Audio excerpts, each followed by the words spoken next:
এই দেখ দিদি, মা আমায় 5 টাকা দিয়েছিল আর আমি চিপস কিনে নিয়েছি।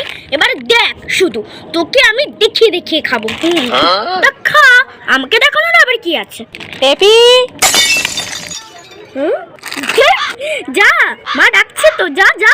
এনে ধর প্যাকেটটা, আমি তোকে রাখতে দিলাম। আমি কিন্তু আবার এসে তোর হাত থেকেই নেব। দেখিস আবার যেন তুই প্যাকেটটা গায়েব করে দিস না। না না, তোর প্যাকেট আমি গায়েব করবো না, শুধু চিপসগুলো গায়েব করবো।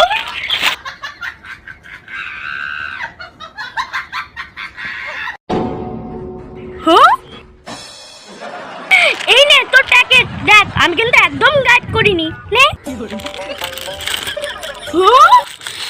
তুই আমার সব চিপস খেয়ে নিয়েছিস। তুই তো প্যাকেট গায়েব করতে তো বারণ করেছিলিস, কিন্তু চিপসের কথা তো আর কিছু বলিসনি। তাই চিপসগুলো সব আমার পেটে গায়েব করে দিয়েছি।